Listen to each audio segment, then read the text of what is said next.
Matamgi Manipuri Wari channel asibu tabiriba khwai pumnamakpu taramna okchari ngasi muglawbirasi Thamoi Yaoramdre taramanga suba tangka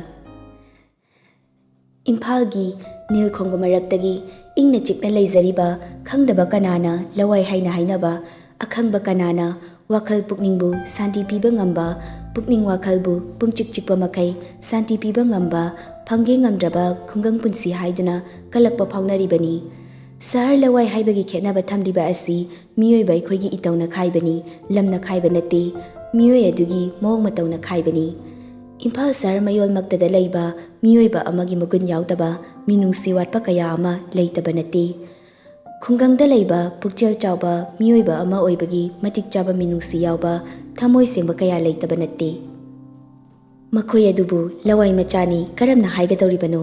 Athoiba mini haibada haimanba thokloi haibase aigi oiba wakhalni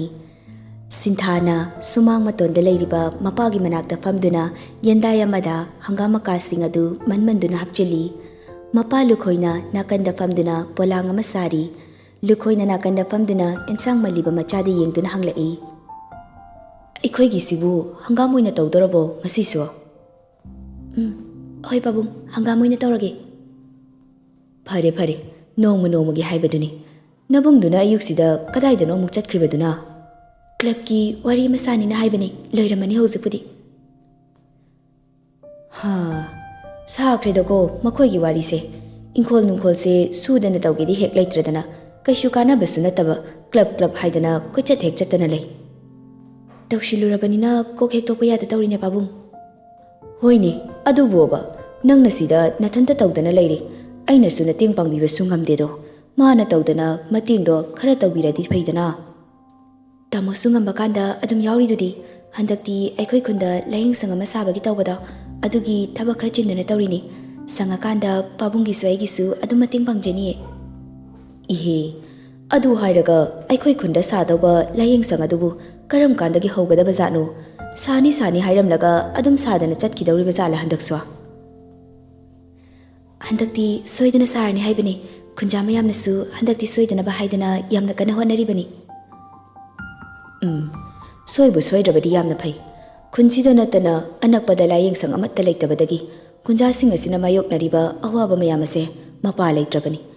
layeng sang duma leirabadi ho ha hirakpada phaidana handakti soidana sarani da Hainaringai mabung sanjittu thonggaladumdagi changlakpadu ubada sinthana mapada hairai tamu chola etu lukhoisu changlakliba machabu yenglai sanjitna changlaktuna mapagi manakta leiriba mora amada changsinduna phamlaga machanupina maliba hangamadu masu yoksilai lukhoina machanupada yengduna hairai kari wari saruribanone nakhoina saruribadubo babung Handakse hospital sabada irang ama thokadoribra khangri tawise Kari tawbu yawragene harisibo Aikhoi khunda hospital sani hariba nupado karbara chawchawba tawbani aduna aikhoi khunda sariba paya amadi kaunagi pochai mayamse makoi doina pirase haidana hainabani Phai kainu adudi aikhoi gi mating tawbiba mida aikhoi nasu angamba mating pangba haibasidi miyoibagi machatni maduda kaidore haribano Maduda babung hojik hairibasida pijingai hana aikoina piramba karbar wala sing aduna pot sing ase moida pibinaba haidana yamda kana hairi sales makoina pigadawribadudagi makoina hena pige haidana aingona nongma hairambadudagi hendoktana khunjasing na mayumda changdana haibasu yawrmali kanne hektam hairapasida kai tawsige haidana khanarubani lukhoidu tawramba mathawadu leptuna machanupade yengduna hairai Senjam paiba anigi marakta khunjasing ase Lengbo otpa ngamalaroi haibagi mawngla makhoigi dubo makhoigi yanadabada aikhoibu khulai oina langnabagi wa ama yawrine nangise madugumbadi leramloida babung sinthana marak thachinduna mabungda hairai makhoigi imphal macha singsidi aikhoigi yamna khenai tamo makhoidi mabukta wa ngang mangak toina tawbani babungna haibugumna aisu makhoina khoibu khulai oina sinabagi mawng ama uyi lukhoisu hairai Makoi masen hainaba yaba wafamdubu makoina khunsida laktuna makoigi michang khomnabo hanaribase masigi marumda wa kharadi leirabani madudi makoigi wanida pabung aikhoigi haibabu pigadabo mida piba kanada pisigi haibadu khanjanabagi wani ꯑꯩꯈꯣꯏꯒꯤ ꯂꯥꯏꯌꯦꯡ ꯁꯪ ꯁꯥꯒꯗꯧꯔꯤꯕ ꯃꯤꯗꯨꯒꯤ ꯃꯃꯤꯡꯗꯨꯕꯨ ꯀꯔꯤ ꯀꯧꯒꯦ? ꯀꯌꯥꯃꯨꯛ ꯌꯥꯝꯅ ꯁꯦꯜ ꯄꯥꯏꯕ ꯃꯤꯅꯣꯅꯦ? Jewel Kangleipak ꯍꯥꯏꯗꯅ ꯀꯝꯄꯅꯤ ꯑꯃꯈꯛ ꯂꯩ, ꯑꯗꯨꯒꯤ ꯃꯄꯨꯅꯤ꯫ ꯁꯦꯜꯒꯤ ꯋꯥꯗꯤ ꯌꯥꯝꯅ ꯄꯥꯏꯈ꯭ꯔꯕꯖꯥꯠꯅꯤ ꯄꯥꯕꯨꯡ꯫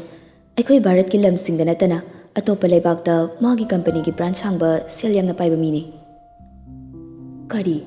ꯃꯅꯤ? ꯇꯞꯅ ꯃꯆꯤꯟꯗ ꯁꯣꯟꯕꯣꯏ ꯀꯔꯤꯕꯣꯏ ꯍꯥꯏꯔꯤ ꯁꯤꯟꯊꯥꯅ ꯑꯃꯨꯛ ꯍꯥꯏꯔꯛꯏ꯫ ꯃꯃꯤꯡꯗꯤ ꯑꯩꯁꯨ ꯌꯥꯝꯅ ꯇꯥꯈ꯭ꯔꯦ, ꯃꯁꯛ ꯑꯣꯏꯅꯕꯨꯗꯤ ꯑꯃꯨꯛꯇ ꯎꯈꯤꯗ꯭ꯔꯤ꯫ ꯇꯤꯚꯤꯗ ꯀꯩꯗ ꯋꯥꯒ ꯌꯥꯝꯅ ꯉꯥꯡꯕꯅꯤ, ꯅꯣꯏꯅ ꯈꯟꯖꯤꯜꯂꯨꯗ ꯇꯧꯔꯤꯅꯤ꯫ ꯑꯩꯈꯣꯏ ꯈꯨꯟꯗꯒ ꯂꯥꯛꯑꯝꯃꯕꯣ ꯇꯥꯃꯣ? ꯂꯥꯛꯑꯝꯗ꯭ꯔꯤ, ꯍꯌꯦꯡꯁꯦ ꯃꯥꯒꯤ ꯃꯆꯥꯅꯨꯄꯥꯗꯣ ꯍꯣꯁꯄꯤꯇꯥꯜ ꯁꯥꯐꯝꯗꯨ ꯌꯦꯡꯁꯤꯟꯕ ꯑꯣꯏꯅ ꯂꯥꯛꯀꯅꯤ ꯍꯥꯏꯗꯅ ꯄꯥꯎ ꯄꯤꯔꯛꯏ꯫ ꯃꯅꯤ ꯃꯁꯥꯕꯨꯗꯤ ꯌꯥꯎꯔꯣꯏ, ꯃꯥꯗꯤ ꯄꯥꯛꯅ ꯁꯤꯒꯨꯝꯕꯁꯤ ꯂꯥꯛꯀꯟꯗꯦ ꯍꯥꯏꯕꯅꯤ꯫ ꯁꯦꯜ ꯄꯥꯏꯔꯕꯅꯤ ꯆꯥꯎꯔꯕꯅꯤ ꯍꯥꯏꯗꯅ ꯃꯁꯥ ꯂꯥꯛꯇ꯭ꯔꯤꯕꯅꯤꯅꯦ, ꯃꯥꯒꯤ ꯃꯍꯨꯠ ꯃꯆꯥꯕꯨ ꯑꯣꯏꯅ ꯊꯥꯔꯛꯀꯗꯧꯔꯤꯕꯅꯤꯅꯦ꯫ ꯍꯩ, ꯃꯤ ꯊꯕꯛ ꯌꯥꯝꯅ ꯆꯤꯟꯈ꯭ꯔꯄꯣꯠꯅꯤ꯫ ꯑꯩꯈꯣꯏꯒꯤꯁꯤꯗꯤ ꯃꯈꯣꯏꯗꯤ ꯀꯔꯤꯁꯨ ꯂꯨꯕ ꯊꯕꯛ ꯅꯠꯇꯦꯅꯦ, ꯑꯩꯈꯣꯏꯒꯤꯁꯤꯗꯒꯤ ꯍꯦꯟꯅ ꯂꯨꯕ ꯃꯌꯥꯝ ꯑꯃ ꯂꯩꯔꯤ ꯄꯣꯠꯅꯤ꯫ ꯃꯆꯤꯟ ꯃꯧꯄ꯭ꯋꯥꯒꯤ ꯋꯥꯔꯤꯗꯨ ꯇꯥꯗ ꯑꯌꯦꯡꯕ ꯑꯃꯗ ꯌꯦꯡꯗꯨꯅ ꯂꯨꯈꯣꯏꯅ ꯃꯪꯗꯨꯅ ꯂꯩꯕ ꯑꯗꯨꯗ ꯁꯟꯖꯤꯠꯅ ꯃꯄꯥꯕꯨ ꯀꯧꯔꯛꯏ꯫ ꯄꯥꯕꯨꯡ, ꯀꯩꯗꯧꯔꯒꯦ? ꯂꯨꯈꯣꯏ ꯋꯥꯈꯜ ꯂꯥꯛꯇꯨꯅ ꯃꯆꯥꯅꯨꯄꯥꯗ ꯌꯦꯡꯗꯨꯅ ꯈꯨꯝꯂꯛꯏ꯫ ꯍꯥ, ꯀꯔꯤꯁꯨ ꯇꯧꯗꯦꯗ꯫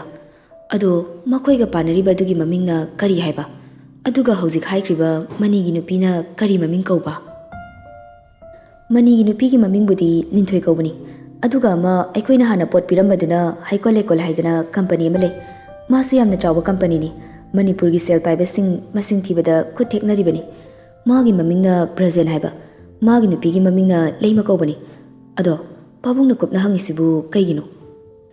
ꯂꯨꯈꯣꯏ ꯋꯥꯈꯜ ꯑꯃꯗ ꯃꯪꯗꯨꯅ ꯂꯩꯕꯒꯨꯝ ꯇꯨꯃꯤꯟꯅ ꯃꯪꯗꯨꯅ ꯂꯩꯕꯗꯨ ꯁꯤꯟꯊꯥꯅ ꯃꯈꯨꯠꯇ ꯄꯥꯏꯔꯝꯕ ꯍꯪꯒꯥꯝ ꯑꯗꯨ ꯊꯝꯂꯒ ꯃꯄꯥꯒꯤ ꯂꯦꯡꯖꯨꯝꯗ ꯂꯥꯝꯗꯨꯅ ꯅꯣꯝꯃꯒ ꯀꯧꯔꯛꯏ꯫ ꯄꯥꯕꯨꯡ, ꯄꯥꯕꯨꯡ, ꯀꯩꯗꯧꯔꯒꯦ? ꯃꯈꯨꯠꯇ ꯄꯣꯂꯥꯡ ꯁꯥꯕꯒꯤ ꯄꯥꯏꯔꯝꯕ ꯑꯄꯥꯕ ꯋꯥꯆꯦꯠꯇꯨ ꯃꯆꯥꯅ ꯀꯧꯔꯛꯄꯗꯨꯗ ꯑꯐꯤꯡ ꯑꯐꯥꯏꯅꯅ ꯐꯠ ꯆꯤꯡꯕꯗ ꯃꯈꯨꯠꯇꯨ ꯌꯥꯠꯇꯨꯅ ꯏ ꯊꯣꯛꯂꯤ꯫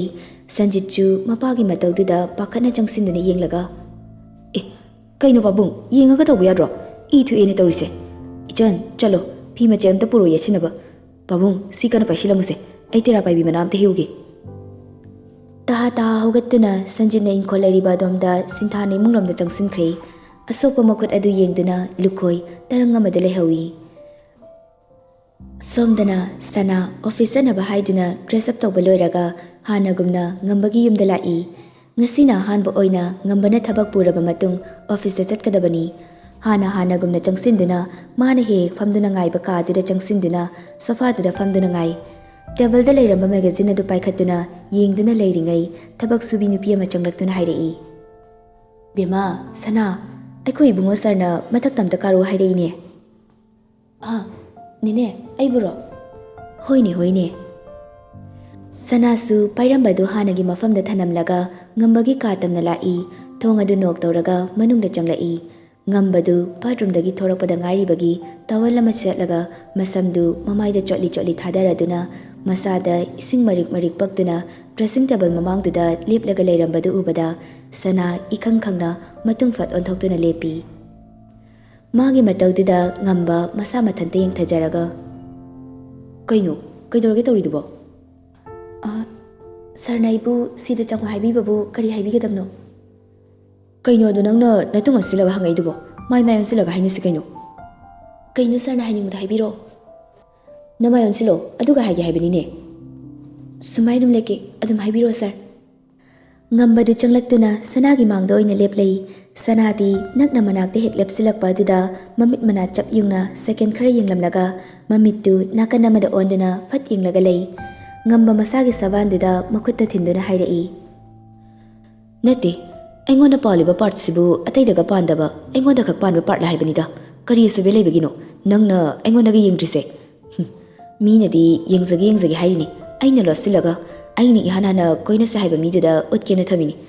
ꯑꯗꯣ ꯅꯪꯉꯣꯟꯗ ꯎꯠꯄꯁꯤꯗ ꯅꯪꯅ ꯌꯦꯡꯍꯩꯗꯕ ꯄꯣꯠꯇ ꯌꯦꯡꯕꯒꯤ ꯁ꯭ꯇꯥꯏꯜ ꯑꯃ ꯇꯧꯔꯤꯗꯣ ꯀꯩꯒꯤꯅꯣ ꯍꯥꯏꯕ? ꯁꯥꯔ, ꯗ꯭ꯔꯦꯁ ꯁꯦꯠꯆꯤꯟꯕꯤꯔꯣ, ꯊꯦꯡꯉꯤ꯫ ꯑꯗꯨꯕꯨꯗꯤ ꯁꯦꯠꯂꯅꯤ, ꯁꯨꯃꯥꯏ ꯆꯠꯄ ꯌꯥꯕ ꯅꯠꯇꯦꯅꯦ꯫ ꯑꯗꯣ ꯀꯩꯒꯤꯅꯣ ꯅꯪꯅ ꯑꯩꯉꯣꯟꯗ ꯌꯦꯡꯗ꯭ꯔꯤꯁꯤꯕꯣ?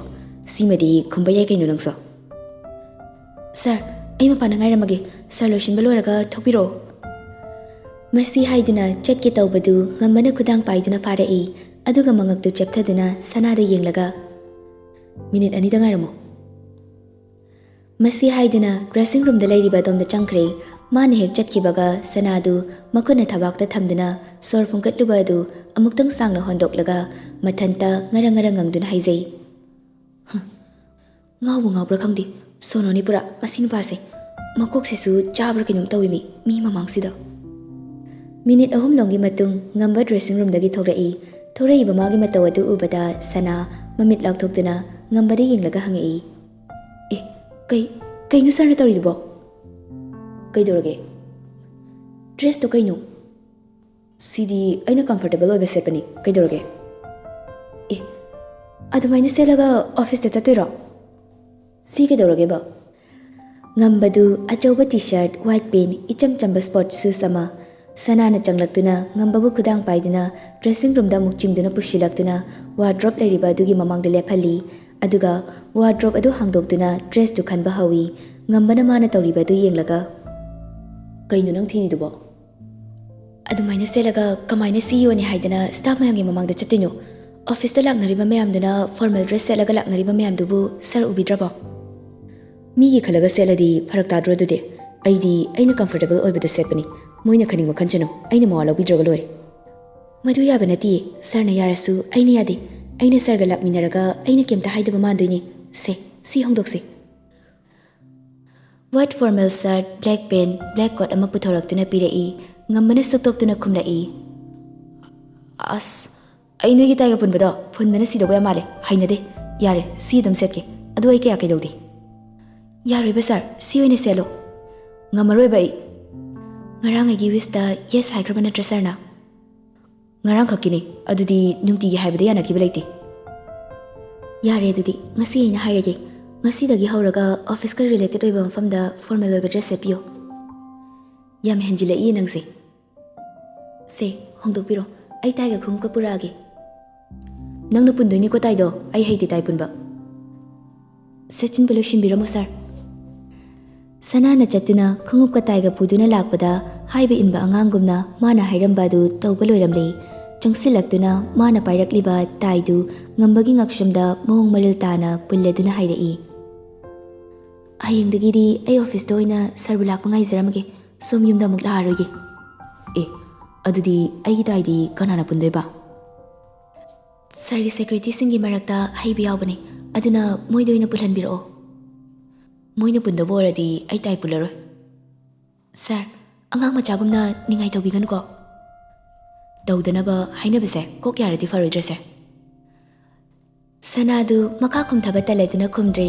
ngambadi mana haibadi yarabani hayeng makhaisu adumak magi nakta lakpagi ayaba pire kai haibagi mawongda nokmi wakalamada laikre makoyani do office tamna lai samdumadi soke paiba haibi yadri madumadi magi hanagi post tu kaidana adumak lai magi oina semduna thanamliba office room adura changlai hanadagi khenaba mawongda secretary gi desk tu magi office manung maktara thaduna leiramle tawbagi di desk tuna thong hangduna hek changakpagi du tharambani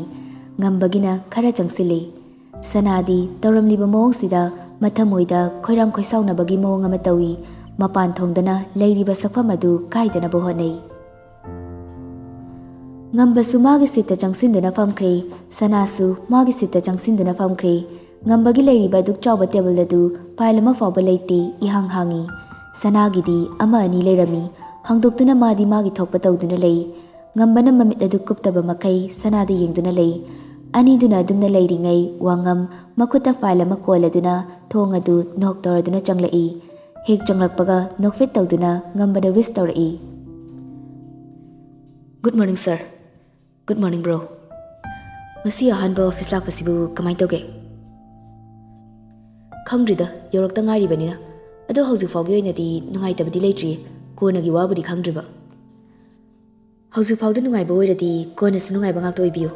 ekhoi sarna haibada thabak paibagidi sarna dum silage aruba pirak paraiba pirak pa haiduna piraga khangba haibaduni lurasu lairasu akaibam ta leitida bro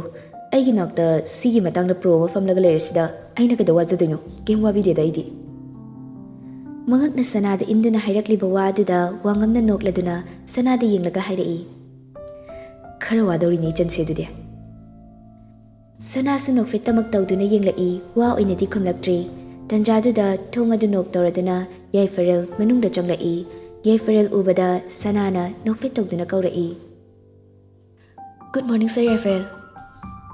Good morning, miss. Good morning, sir. Ngambada muk onsinduna wish tawramdaga Sanagi manakta oina changkhre. Ngamba pisumanido khangsuk suksinduna Yaifarel bu yenglaki. Yaifarel di mana pairakliba file adu Sanada piduna wa khara hairamnaga chatkhre. Mana Sanada hairamba adudi wangamga ngambagadi tahaudre. Sanana file adu hangdoktuna yenglaga haugattuna ngambagi manakta changsilaktuna hairai. Sir yahanba project ni. Ngambadi sauningbagi mawongda lei khumlakte wangamna oina changsinduna file adu yenglaga hangai. Kai matangino. Ningthouja hospital ama sabagiduni aduga khundagi lawgadaba project anigini sir. Athubada project ase paikhanaba sir na hairi hairami sir Yaifarelna. Magi wa adu taraga ngamba Sanagi mangdagi file adu munduna fat yengi. Oinaba maga loinana suklangba sakfamdagi hongladuna serious oiba sakfam amada file adu yengi.